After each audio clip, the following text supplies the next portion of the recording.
Buenas tardes con todos. Yo voy a pedir que el video me lo pongan primerito.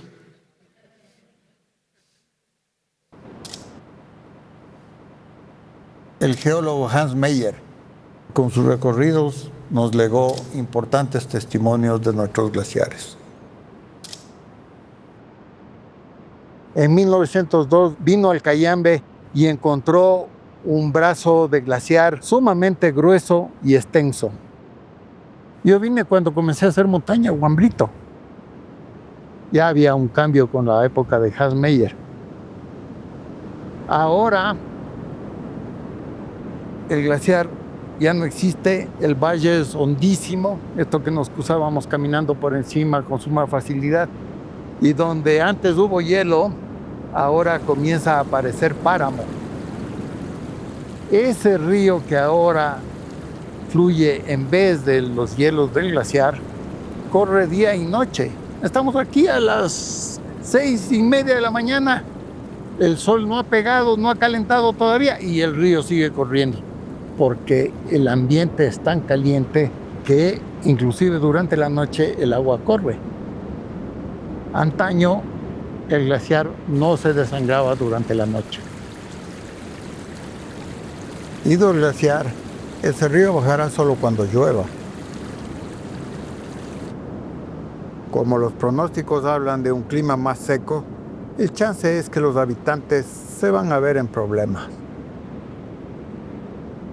Hay científicos que calculan que este siglo se van a ir los glaciares. Otros, hombres de ciencia mismo, dicen que nos van a durar unos 30 años. Yo, lastimosamente, a ojo empírico de lo que he visto en el lapso de mi vida, creo que sí, 20 o 30 años y nuestros cerros se quedan yuchiticos.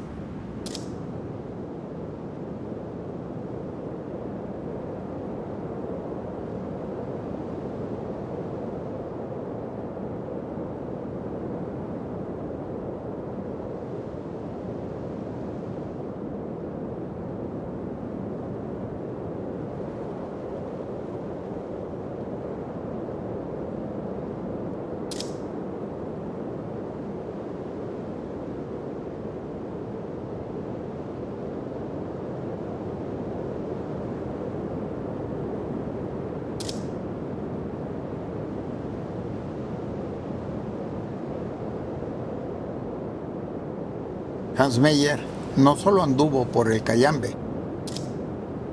también se atrevió a un glaciar en el Antisana. Esos hielos se llamaban entonces los crespos. El nombre ha quedado, pero los témpanos se han ido.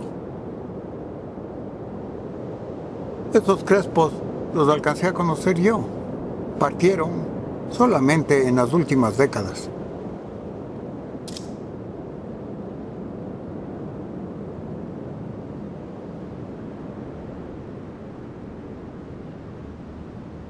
Observando el tamaño de las morrenas, es evidente no solo que el glaciar retrocede, sino que flaquea en su espesor.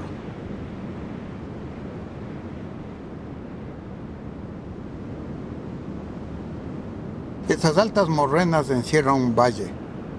150 metros de desnivel hay entre las cimas y el fondo, es decir, que escondido bajo el hielo que antes caminábamos inconscientes, hubiera cabido un edificio de 50 pisos, del cual no hubiéramos visto ni la azotea, y ahora queda es nada.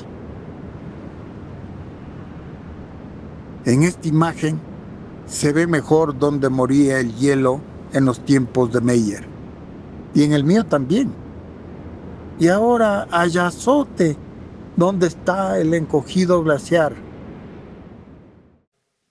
No es lo mismo cuando nos consta que está habiendo un cambio en el mundo que nos va a afectar a todos, a los industriales, a las amas de casa, a los presidentes que nos gobiernan y a los gobernados también.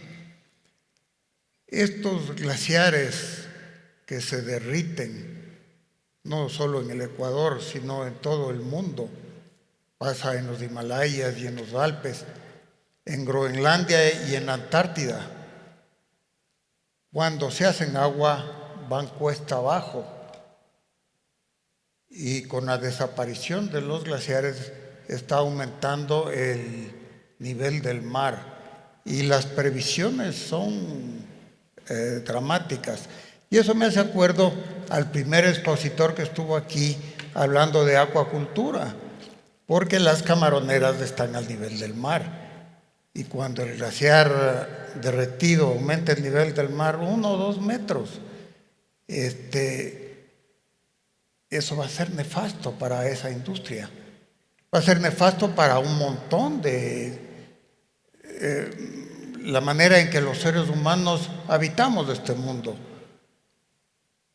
Y eso es algo que todos deberíamos tomar en cuenta. Si nos remontamos al tiempo de los griegos, que de ahí proviene la palabra ecología. Eco es casa y el resto es el estudio de la casa. Y economía es del manejo de la casa. Esas dos palabras no tienen por qué estar divorciadas. Nacieron juntas de una raíz común y la modernidad les ha divorciado. Deberían reencontrarse otra vez, porque sin un ambiente sano es muy difícil que nosotros, que la industria de cualquier tipo, pero sobre todo esta, que depende tanto de la naturaleza, pueda prosperar y seguir adelante. Yo vengo de un espacio donde tengo mucho que ver con la naturaleza, pero también tengo un pie en la industria y puedo entender el enorme trabajo que la proteína viva hace por alimentar a los millones de gentes que poblamos este mundo, este planeta, que de otra manera no podríamos alimentarnos. Pero, cuando vemos al futuro y no tomamos en cuenta el ambiente, la casa grande donde vivimos, la economía y la ecología no solo tienen un divorcio entre sí, sino siendo eco la casa, hay un divorcio también entre nuestras casas personales y la casa grande donde vivimos. Porque hacemos de nuestra casa grande cosas que no haríamos de nuestra casa pequeña. No podemos pensar solamente en los números, en los gráficos, en el negocio, porque si no, entonces haríamos de nuestros hogares un bazar, porque es mejor negocio que tener un hogar. O haríamos un prostíbulo, porque eso todavía da más plata. Pero no, pues es nuestro hogar y el planeta es nuestro hogar entero. Y sin él no prosperamos como personas, no prosperamos como industrias. De toda la biomasa de mamíferos que existe en el mundo en la actualidad, el 96% somos seres humanos y sus animales domésticos. Solamente el 4% restante es del resto de mamíferos, elefantes y búfalos y tigres y leones. Nosotros somos la gran mayoría. De las aves que hay en este mundo, el 70% son aves de corral, la mayoría pollos. Eso a grosso modo da a entender que hay un balance que está precario.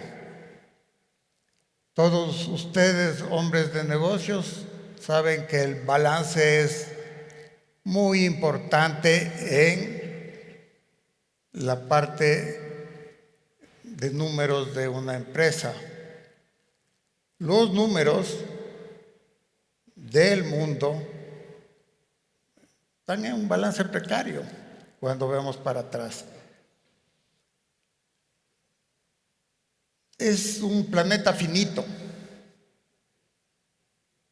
que hace difícil que las expectativas que tenemos los seres humanos de un crecimiento ilimitado en algún rato entre en el conflicto con ese planeta finito. Cuando los seres humanos tenemos un crecimiento infinito en nuestro finito cuerpo, los doctores dicen, eso es cáncer.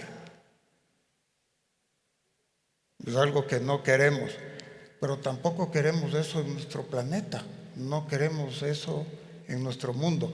¿Qué podemos hacer como empresas, como personas, ante este asunto que generalmente no está contemplado en nuestros cálculos? Esa sostenibilidad que Enrique habló, pero un paso más allá todavía. Si mantenemos este tipo de actitud con la vida, tarde o temprano vamos a estar en problemas. Ahora último estoy trabajando en un documental de la Amazonía y tuve la suerte de estar en Brasil también, donde científicos y habitantes de la Amazonía están muy preocupados por la sequía que hubo en el 2023 y 2024, donde los ríos enormes que hay en la Amazonía brasilera, que son las vías de comunicación, se secaron. Cantidad de pueblos quedaron sin acceso ni a comida, ni a medicina, ni a educación, ni a nada. Es como que si aquí en el Ecuador nos quitaran las carreteras de un día al otro. Una enorme masa de peces murieron por la poca agua, porque las pozas en las que se transformaron los ríos no eran aptas para la vida. Y yo les contaba a estos científicos brasileros que igual que cuando el mar suba, no va a haber fronteras. No es porque los ecuatorianos nos portamos así, o los brasileros se portan asado, o los americanos de tal manera. No, pues el nivel del mar va a subir en todo el mundo. Y esa conectividad existe también entre la Amazonía y los Andes, porque los mismos años que sufrieron la sequía, nosotros nos quedamos sin electricidad porque las hidroeléctricas nuestras en los Andes estaban secas. El costo de eso en la economía nacional, en las empresas, por no tener energía, es inconmensurable. Ahora se habla de un niño potentísimo, el más grande del mundo, dicen, a lo Trump, lo más grande del mundo. Si es que eso llega y se dañan las carreteras y se van los puentes y se van los cultivos, es un costo enorme que viene de una naturaleza maltratada, no tomada en cuenta. ¿Cómo pasó con la sequía en Brasil? Que enormes cultivos marchitaron. Esta es una invitación a reflexionar sobre este aspecto que es importante en la vida de todos nosotros. Todos respiramos aire, todos tomamos agua. Sin eso no vamos muy lejos, aunque los negocios sean prósperos, pero los negocios tampoco van a ser prósperos sin esa base importantísima para el futuro de todos. Muchas gracias.